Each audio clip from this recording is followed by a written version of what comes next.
예물 드린 성도들이 있습니다. 11조, 건축헌금, 또한 선교헌금, 장학헌금, 수많은 헌금들 드린 우리 성도님들이 있습니다. 하나님, 이 예물 주님께서 받아주시고, 하나님, 정말로 이 모든 예물들이 하나님 나라가 이 땅에 임하는 그 곳곳마다 귀히 쓰이게 하시며, 또한 이 물질을 드리는 모든 성도들의 마음과 그 상황을 주님께서 굽어 살피사 물질로 인하여 어려움이 없도록, 그로 인하여 시험 들고 하나님의 믿음의 길에서 떨어져 나가지 않도록 주님 늘 지켜보호하여 주시옵소서.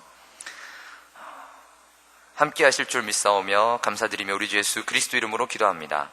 아멘. 아멘. 네, 오늘 함께 읽은 성경은 학개입니다. 왜 갑자기 학개인가? 저 목사는 왜 이 시점에서 학개를 하려는 것일까? 궁금하신 분들도 계실 텐데요. 학개가 어떤 성경인지 아시면 무슨 의도가 있는 게 아닌가 이렇게 생각하실 수도 있을 것입니다. 당연히 별다른 숨은 목적이나 의도는 없습니다. 제가 자주 드리는 말씀이긴 하지만 주일 새벽 기도마다 베드로 후서 강해를 지금 하고 있는데, 주중에 또 새벽 기도를 하게 되면 무엇을 하나 고민하다가 지금 소선지서를 하나씩 하게 되었습니다. 그래서 하박국을 하고 스바냐를 했기 때문에 학개 차례가 되어서 학개 말씀을 이렇게 준비를 했는데요. 그래서 이제 본문을 정하고 설교문을 다 쓰고 이렇게 잠을 잤는데, 불사 눈을 떠보니 해가 중천에 걸려 있는 것입니다. 수련 이후에 좀 많이 피곤했는지 제가 새벽 기도를 펑크를 내어버렸습니다. 아마 그날 오셨던 성도님들은 무슨 말인지 아실 것입니다. 제가 이 자리를 빌어서 죄송하다는 말씀을 꼭 드리고 싶습니다. 앞으로 더 조심하고 더 신경 쓰도록 하겠습니다. 근데 그러고 나서 이제 지난주가 제가 휴가였는데요. 이제 청소년부 수련회 끝나고 휴가를 받아서 참 신나게 휴가를 보내고 있는데, 갑자기 카톡이 오는데 내용이 이렇습니다. 목사님, 이번 주 오후 예배 설교시네요. 본문과 제목을 어서 빨리 보내주시기 바랍니다. 아무 생각 없이 있다가 갑자기 발등에 불이 떨어진 거죠. 이거 어떻게 하면 좋으나 이렇게 하다가, 맞다, 우리 학계 설교 이렇게 설교문까지 다 써놓고 내가 설교를 못했지. 그러면 이 학계 설교를 조금 더 이렇게 더 잘 준비를 해서 함께 나누면 좋겠다 해서 오늘 학계서의 말씀을 성도님들과 함께 나누려고 합니다. 비록 이 사연이 별로 그렇게 경건하거나 거룩하거나 신령해 보이지 않겠지만, 그래도 이 모든 일을 통해서 하나님께서 우리에게 주시고자 하는 말씀이 있는 줄로 믿습니다. 그 말씀을 함께 나누기 원합니다. 본문을 보기 전에 먼저 학개서 자체에 대해서 잠깐 이야기를 하겠습니다. 학개서는 말 그대로 선지자 학개가 쓴 책입니다. 선지자가 썼으니 선지서에 들어갑니다. 그런데 이 학개서는 다른 여타 선지서들과 조금 다른 특징이 있습니다. 보통 선지서는 우리에게 하나님의 심판이 임할 것이다, 또는 이미 임했다. 왜냐하면 우리의 죄악 때문이다. 그러므로 회개하자. 그렇게 하면 하나님께서 다시 우리를 회복해 주실 것이다. 이것이 보통 선지서의 대부분의 내용과 흐름입니다. 그런데 오늘 학개서는 다른 성경에는 없는 조금 특이한 주제가 하나가 들어갑니다. 그것이 무엇이냐? 바로 성전 건축입니다. 건축. 그래서 성전 건축 하면 학개서, 학개서 하면 성전 건축, 이렇게 외워두시면은 이해하시기 좋을 것입니다. 그래서 오늘 학개서 1장 1절을 보시면요, 선지자 학개에게 하나님의 말씀이 임한 날을 정확히 다리오 왕 제2년 6째 달 곧 그 달 초하루에, 이런 식으로 이야기를 합니다. 사실 성경에서는 특히 구약 같은 경우는 저작 시기를 확실하게 알 수 있는 경우가 그렇게 많지 않습니다. 학자들이 연구를 해서 이쯤 될 것이다 라고는 하지만 정확하다라고 말하기는 조금 이쯤 또는 이쯤 이렇게 좀 분분한데요. 학개서는 거의 이론의 여지가 없는 주전 520년입니다. 이 다리오 왕이 누구냐? 페르시아의 왕 다리우스 황제라고, 여러분이 조금만 이렇게 역사를 찾아보면 금방 나오는 아주 유명한 왕입니다. 그래서 이 다리우스 왕 제2년 6째 달이라고 하면 주전 520년입니다. 그러면 주전 520년이 무슨 의미가 있어서 이렇게 강조를 하느냐? 주전 586년, 그러니까 지금 이때로부터 대략 66년 전이죠. 남왕국 유다가 결국 바벨론에 완전하게 멸망을 당합니다. 그래서 성전이 무너지고 이스라엘이 완전하게 멸망하는 때가 586. 외우기도 쉽지요. 컴퓨터 중에 옛날에 586이 있었죠. 586년에 멸망합니다. 그리고 나서 50년이 흐른 뒤인 536년에 바사왕 고레스, 이분도 역시 유명한 페르시아의 왕 키루스인데요. 이 키루스라는 왕의 칙령으로 인해서 유대인들이 다시 예루살렘으로 돌아올 수 있게 되었습니다. 이것을 1차 귀환이라고 하는데요. 이 1차 귀환 때 이제 사람들이 돌아와서 가장 먼저 무엇을 했느냐? 당연히 성전부터 먼저 건축을 시작을 했습니다. 그랬는데 이 사마리아 사람들이 방해를 합니다.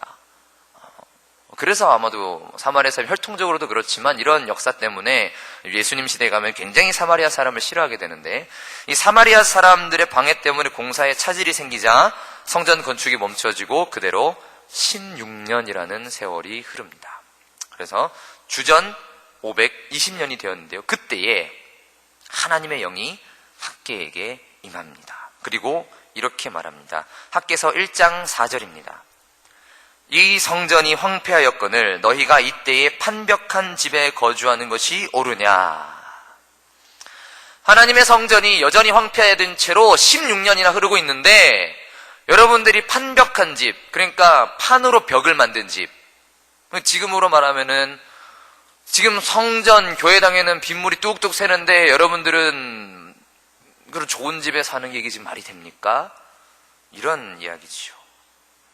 사마리아 사람들의 방해로 인해서 성전 건축에 좀 차질이 생기고 공사가 진척이 되지 않자 사람들이 그냥 밥이나 먹자 이러면서 그냥 다 포기하고 생업으로 다들 돌아갔던 것입니다.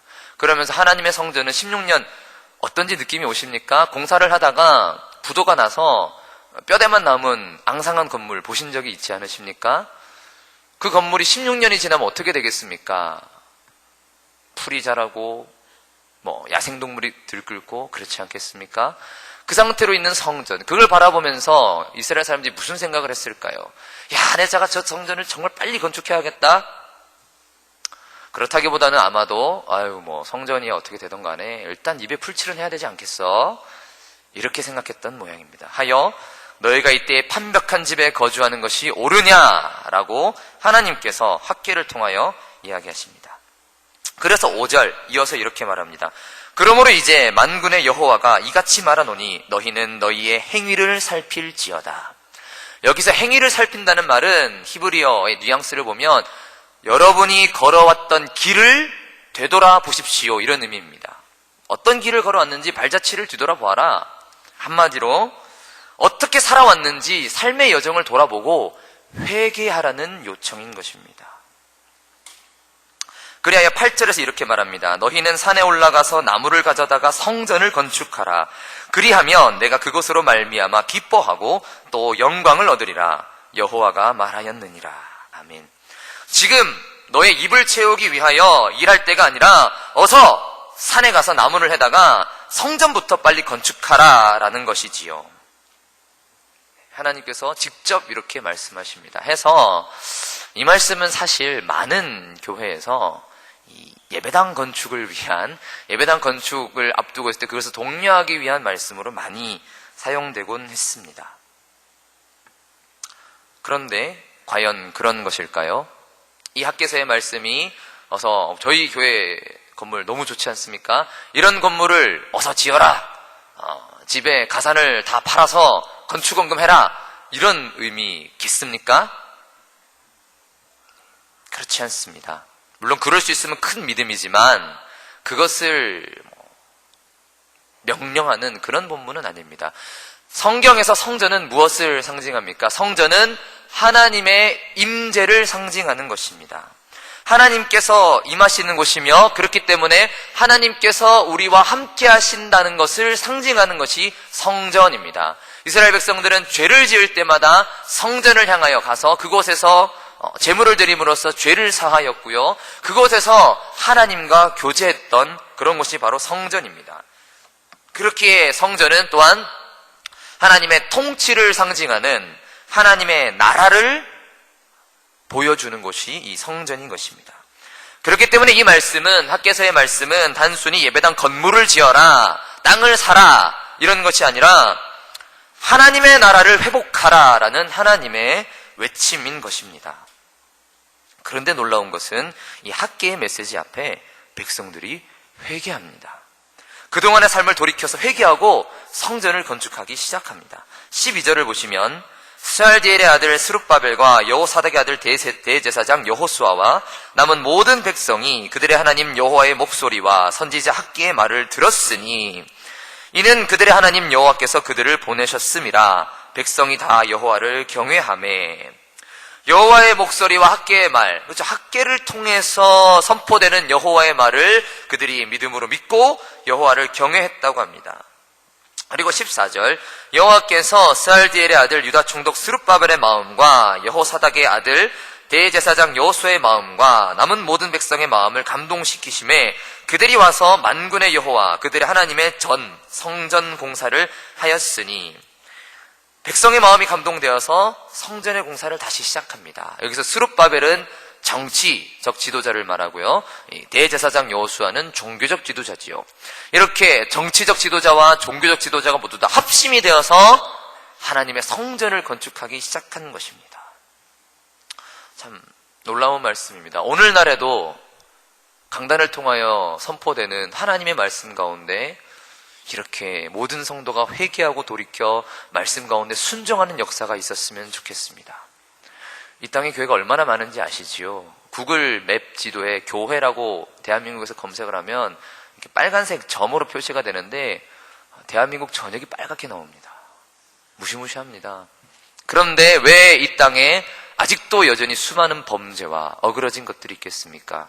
물론 마귀 사탄의 졸개들이 아직 활약하는 것도 있겠지만 혹시나 강단 가운데 정말로 하나님의 말씀이 선포되고 있는지, 또한 하나님의 말씀이 선포되어질 때에 그것을 오늘 이 백성들처럼 하나님의 말씀으로 알고 순종하는 우리의 모습들이 사라지고 있는 것은 아닌지 우리가 이 시간 이 말씀 앞에서 돌아보았으면 좋겠습니다. 아멘. 우리 교회는 이렇게 아멘을 너무 잘하셔서 너무 희망이 있는 것 같습니다. 어떤 교회 가면요 진짜 조용한 곳들도 있습니다. 딱 진짜 목사님이 안 돼 보일 때도 있습니다. 막 이렇게 하시는데 성도들은 이러고 있으면 아이고 어쩌나 싶은데 저희 교회는 너무 감사해서 늘 참 뿌듯하고 그렇습니다. 네. 자, 그리고 이제 본문입니다. 이제 본문으로 들어가면요. 오늘 본문은요. 다시 성전 공사를 시작한 이스라엘 백성들에게 하나님께서 이렇게 말씀하십니다. 2장 3절입니다. 너희 가운데 남아있는 자 중에서 이 성전의 이전 영광을 본 자가 누구냐? 이제 이것이 너희에게 어떻게 보이느냐? 이것이 너희 눈에 보잘것없지 아니하냐? 66년 전 솔로몬 성전이 바벨론에 의해 파괴되었습니다. 지금 너희 가운데 남아있는 자라고 하는 분들 중에 혹시 70대가 있다면 그때의 성전이 기억나지 않겠습니까? 마치 우리가 한국전쟁 이후에 지금 우리 어르신들 중에서는 그때의 전쟁의 참상을 여전히 기억하는 분이 계신 것처럼 당시의 이스라엘 백성들 가운데에도 당시의 솔로몬의 찬란한 영광, 그러나 그것이 무너질 때 그 슬픔을 두 눈으로 똑똑히 본 분들도 계셨을 것입니다. 그들에게 이 성전, 이제 겨우 폐허로부터 다시 일으키려고 하는 이 성전이 옛날 솔로몬의 그 영광스러운 성전에 비교할 때에 어땠겠습니까? 초라했겠지요. 너무나 엉망이었겠지요. 1장 말씀에 따르면은 하나님의 전은 황폐해져 있는데 여기는 판벽한 집, 자기들의 집보다도 엉망진창인 이 성전을 보면서 사람들의 마음이 어땠겠습니까? 아까 성전은 하나님께서 임하시는 곳, 그러니까 하나님의 임재를 상징하는 곳이라고 하지 않았습니까? 그런데 이 성전이 눈으로 보기에 너무나도 초라하니까 당연히 사람들의 마음 가운데에도 하나님도 초라하게 느껴졌겠죠. 너무나도 광대하고 강력했던 그 바벨론과 바사, 페르시아를 경험한 그들에게 있어서 이 초라한 성전, 이 성전의 그 초라한 상태와 함께 그들이 믿은 여호와 하나님, 그분까지도 초라하게 느껴지게 만들었을 것입니다. 그러나 하나님께서는 이렇게 말씀하십니다. 4절입니다. 그러나 여호와가 이르노라. 스룹바벨아 스스로 굳세게 할지어다. 여호사닥의 아들 대제사장 여호수아야 스스로 굳세게 할지어다.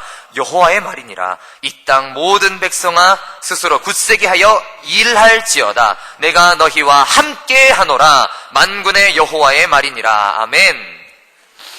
정치 지도자인 스룹바벨과 종교 지도자인 여호수아를 둘 다 호명하면서 그들을 필두로 하여 이 이스라엘 백성 전체에게 하나님께서 말씀하십니다. 스스로 굳세게 할지어라. 영어로면 be strong입니다. 강해져라. 연약하게 아이고 이러고 있지 말고 굳건히 일어나서 그런 것에 휘둘리지 말고 주어진 일을 열심히 해라. 이렇게 말씀하십니다. 어떻게 그렇게 할 수 있을까요? 내가 너희와 함께 하노라. 아멘. 하나님께서 우리와 함께 하시기 때문입니다. 그러면 어떻게 함께 하시겠습니까? 5절 말씀입니다. 너무나도 중요한 구절인데 우리 함께 읽었으면 좋겠습니다. 5절입니다. 너희가 애굽에서 나올 때에 내가 너희와 언약한 말과 나의 영이 계속하여 너희 가운데에 머물러 있나니 너희는 두려워하지 말지어다. 아멘. 하나님께서 우리와 함께 하신다는 증거가 무엇입니까? 바로 말씀과 성령입니다. 우리가 지금 읽고 있는 하나님의 말씀, 바로 하나님의 약속입니다. 우리가 이 말씀을 받았습니다. 비록 눈에 보이진 않지만 이 말씀을 우리가 읽고 듣고 말씀 가운데 나아갈 때에 하나님이 우리와 함께 하시며 우리와 함께 역사하시는 것입니다. 또한 성령 하나님께서 우리와 함께 하십니다. 우리가 예수 그리스도를 나의 주 나의 하나님으로 영접할 때에 주님께서 성령 하나님을 우리 안에 함께 하십니다. 그래서 로마서 8장 16절, 저희 청소년부 수련회 때 로마서를 나눴었거든요. 8장 16절 이렇게 말합니다. 성령이 친히 우리의 영과 더불어 우리가 하나님의 자녀인 것을 증언하시나니, 또한 26절, 이와 같이 성령도 우리의 연약함을 도우시나니 우리는 마땅히 기도할 바를 알지 못하나 오직 성령이 말할 수 없는 탄식으로 우리를 위하여 친히 간구하시느니라. 아멘. 아멘. 우리의 눈으로 보기에는 우리의 현실이 부족하고 연약하고 때로는 고난 가운데 너무나도 힘겨운 하루하루일 수 있습니다.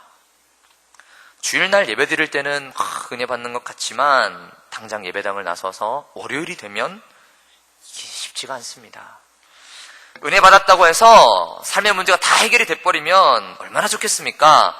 그건 안타깝게도 그런 일은 잘 일어나지는 않습니다. 지금 이스라엘 백성들이 16년 동안이나 성전을 보수하지 못하다가 이제 하나님 앞에 회개하고 마음을 일으켜 다시 성전 건축을 시작하긴 했지만 여전히 예전 성전과는 비교할 수도 없이 초라한 모습인 것처럼 말입니다. 그러나 하나님께서는 이스라엘 백성들에게 두려워하지 말라고 말씀하십니다. 왜? 하나님의 언약이 우리와 함께하기 때문입니다. 그래서 로마서 8장 38절 39절 말씀처럼 사망이나 생명이나 천사들이나 권세자들이나 현재일이나 장래일이나 능력이나 높음이나 깊음이나 다른 어떤 피조물도 끊을 수 없는 영원한 신실한 그 끝없는 하나님의 사랑이 우리와 함께 하시기 때문입니다. 아멘. 그리고 더 나아가 9절은 이렇게 말합니다. 이 성전의 나중 영광이 이전 영광보다 크리라. 나중 영광이 이전 영광보다 크다는 말씀이 무슨 뜻이겠습니까? 분명 3절에서 눈에 보기엔 보잘것없다라고 했으니 건축물이 더 커지고 좋아질 것이다 이런 말은 아니겠지요. 100평짜리 건물이 300평이 될 것이다 뭐 이런 얘기를 하는 것은 아닐 것입니다. 이 성전의 나중 영광 무엇이겠습니까? 바로 성전 되신 예수 그리스도를 말씀하시는 것이지요. 요한복음 2장 21절에 이렇게 말합니다. 그러나 예수는 성전된 자기 육체를 가리켜 말씀하신 것이라. 아멘. 돌로 지은 건물에 잠시 임하는 영광과는 비교할 수도 없는 살아계신 하나님이시요 말씀이 육신이 되신 그분 예수님이야말로 참된 성전이시며 십자가와 부활이야말로 사람들이 보기에는 유대인이 보기에는 거리끼는 것이요 이방인들이 보기에는 미련한 것인 바로 그 십자가와 부활이야말로 예수께서 그 육체를 통해서 이 땅에 하나님의 그 원대한 구원의 계획을 만천하에 드러내신 하나님의 영광인 것입니다. 아멘. 그리고 최종적으로는 이 말씀은 마지막 날 우리 헤레스는 오늘 요한계시록 말씀을 나눴는데요. 그 마지막 날 이 땅에 임할 새하늘과 새 땅 가운데에 임할 그 새 예루살렘 바로 그 종말의 하나님 나라를 말하는 것입니다. 요한계시록 21장 22절은 이렇게 말합니다. 성전 안에 그 성 안에 예루살렘 성 안에 내가 성전을 보지 못하였으니 그 종말의 그 도시 새 예루살렘에는 성전이 없답니다. 왜 그럴까요? 이는 주 하나님 곧 전능하신 이와 및 어린 양이 그 성전이심이라. 아멘. 새하늘과 새 땅에 임할 그 새 예루살렘에는 성전이 없습니다. 왜? 하나님이 계시니까요. 하나님이 충만하게 임하시니까요. 하나님께서 영원토록 함께 하시니 이제 건물 성전은 필요가 없는 것입니다. 이 하나님과의 영원한 교제가 우리에게 약속되어 있습니다. 이것이 성전의 너무나도 크고 큰 나중 영광입니다. 이 영광의 소망을 가진 사람은 이 현실의 이 째째한 어려움에 결코 무릎 꿇지 않을 줄 믿습니다. 아멘. 말씀을 맺겠습니다. 주 안에서 사랑하는 성도 여러분, 우리는 성도입니다. 저희 신학교, 저희 신대원의 교수님들도 그랬고 많은 참 존경하는 목사님들께서도 그런 말씀을 하셨습니다. 나는 목사라는 직함이나 무슨 교수라는 직함보다 성도라는 직함으로 불리기를 원한다. 그 말을 그분이 했던, 그런 많은 분들이 했던 이유 중에 하나는 성도라는 말이 가지는 너무나도 영광스럽고도 아름다운, 그리고 무거운, 그리고 감사한 그 무게 때문입니다. 왜 그렇습니까? 성도는 거룩한 무리라는 뜻입니다. 어째서 거룩합니까? 우리 안에 성령이 계시기 때문입니다. 아멘. 고린도전서 3장 16절은 이렇게 말합니다. 너희는 너희가 성전인 것과 하나님의 성령이 너희 안에 계신 것을 알지 못하느냐. 아멘. 우리가 성전이며 우리 안에 성령이 계십니다. 예수님을 영접하여 마음속에 성령을 모시는 모든 사람은 성전입니다. 우리가 성전입니다. 이 성전을 거룩하게 지켜나가시기 바랍니다. 여러분 자신을 거룩하게 지키기 바랍니다. 특히 저는 이 이야기를 꼭 우리 청소년들과 또 청년들에게 말해주기 원합니다. 그들의 육체를 거룩하게 지키라고. 결코 더러운 음란과 동성애와 혼전, 성관계와 수많은 우리를 유혹하는, 우리 친구들을 유혹하는 그 죄악으로부터 자신을 지키라고 저는 그렇게 우리 아이들에게 늘 얘기하고 또한 얘기하고 싶습니다. 우리 성도님들도 마찬가지입니다. 자신을 거룩하게 지켜나가시기 바랍니다. 또한 더 나아가 이 거룩한 공동체, 주께서 피로 값주고 사신 이 교회를 거룩하게 지켜나가기 원합니다. 이 땅에 수많은 교회가 무너집니다. 특히 이 목회자들을 향한 공격이 너무나도 강력합니다. 여러분, 목회자들을 위해 기도해 주시기 바랍니다. 이 땅의 목회자들이 저처럼 이제 갓 목회를 시작한 초년생부터 또한 이제 은퇴를 바라보는 목사님들에 이르기까지 모든 목회자들이 정말 주님 안에서 영육 안에 강건하여 올바른 하나님의 말씀을 선포할 수 있도록 기도하여 주시기 바랍니다. 또한 우리 성도님들도 마찬가지입니다. 우리 개신교는 앞에 서 있는 사람만 거룩하고 앉아있는 사람은 그냥 뭐 니나노 해도 된다, 이런 거 없습니다. 우리 모두가 거룩한 제사장들입니다. 내가 하나님 안에서 거룩한 제사장이라는 그 거룩한 우리의 신분을 꼭 기억하시고 이 거룩한 공동체, 피로 값주고 사신 교회, 우리가 함께 세워나가길 바랍니다. 특히 우리 임직자 세미나가 있지요. 가벼이 여기지 않으셨으면 좋겠습니다. 제가 이렇게 표현하는 것을 굉장히 두려워했는데요. 이 말을 할까 말까 굉장히 망설였는데요. 교회는 취미생활 하러 오는 곳이 아닙니다. 제가 가끔 좀 두려운 생각이지만 가끔은 어떤 성도님들을 볼 때에 혹시 취미생활 하러 오시는 것일까? 여기서 자아실현하러 오시는 것일까? 또 그런 좀 두려운 마음이 들 때가 있습니다. 어쩔 때 그러느냐? 교역자들이, 사실 이것도 죄송한 말씀이지만 교역자들이 무언가 회의하고 기도하고 결정해서 이렇게 얘기하는 것들은 결코 여러분들은 무슨 저희가 착취하려 하거나 이용하려 하는 것이 결코 아닙니다. 정말 하나님께 맹세하지 말라고 하셨지만 맹세코 제가 그런 의도로 하지 않습니다. 정말 기도하면서 성도님들께 가장 좋은 것이 무엇인가, 이 땅 가운데 주님의 복음을 전하기 위해서 가장 좋은 것이 무엇일까 고민하면서 결정하고 여러분들께 이렇게 말씀드릴 때 어떤 성도님들은 너무 가볍게 여기실 때가 있는 것 같습니다. 그럴 때 조금 마음이 아플 때가 있습니다. 근데 저는 나이도 어리고 아직 제가 뭘 알겠습니까? 그냥 그렇구나 하고 있는데 마음은 그저 아프기만 할 때가 있습니다. 교회는 취미생활 하는 곳이 아닙니다. 이곳은 하나님께서 임하시는 곳이며 하나님께서 그분의 나라를 확장시키시는 전초기지입니다. 또한 야전 병원입니다. 여러분들이 세상 가운데에 지치고 힘들고 상처받았을 때 그 영혼, 이곳에 오셔서 치유받고 회복되어서 다시 한 번 더 세상에 나갈 힘을 얻는 그곳입니다. 이곳 가운데에 우리가 이 교회를, 이 하나님의 거룩한 공동체를 우리가 주님께서 피로 값주고 사신 것처럼 우리도 세워나가야 하지 않겠습니까? 눈에 보이는 것들에 너무 많은 시간과 열정을 쏟지 않으시기를 바랍니다. 소중한 것은 눈에 보이지 않는 법입니다. 눈에 보이지 않는 하나님의 약속을 믿으며 눈에 보이지 않는 성령 하나님의 그 능력에 힘입어서 보이지 않는 하나님의 나라를 믿음으로 바라보며 그 나라를 소망하며 우리에게 주어진 이 삶의 길을 우리 서로 사랑하면서 묵묵히 걸어가는 우리 모든 성도님들 되시기를 주님의 이름으로 축원합니다. 아멘. 기도하겠습니다. 아버지 하나님 참 감사드립니다. 하나님 오늘 말씀 가운데 하나님 성전의 영광에 대하여 우리가 함께 나눌 수 있었습니다. 하나님 그렇습니다. 우리의 눈으로 보기에는 성전의 영광이 초라하게 보일 때가 있습니다. 하나님 우리는 육신이기 때문에 우리의 눈에 보이는 것들 가운데 우리가 좌지우지 될 때가 많습니다. 그러나 주님 말씀 가운데 이 성전의 나중 영광이 이적 영광보다 크리라. 성전된 우리 예수 그리스도의 십자가의 영광을 바라보며 또한 우리가 그 교회의 영광, 성전의 이 거룩한 공동체가 마지막 날 하나님 안에서 누릴 그 영광을 우리가 바라보면서 하나님 우리의 육체를 거룩하게 지켜나가고 이 거룩한 공동체 주님의 교회를 세워나갈 수 있는 우리 모든 교회 될 수 있도록 하나님 우리를 붙들어 주시옵소서. 우리 안에 그 소망과 믿음과 사랑을 주실 줄 믿사오며 감사드리며 우리 주 예수 그리스도 이름으로 기도합니다. 아멘.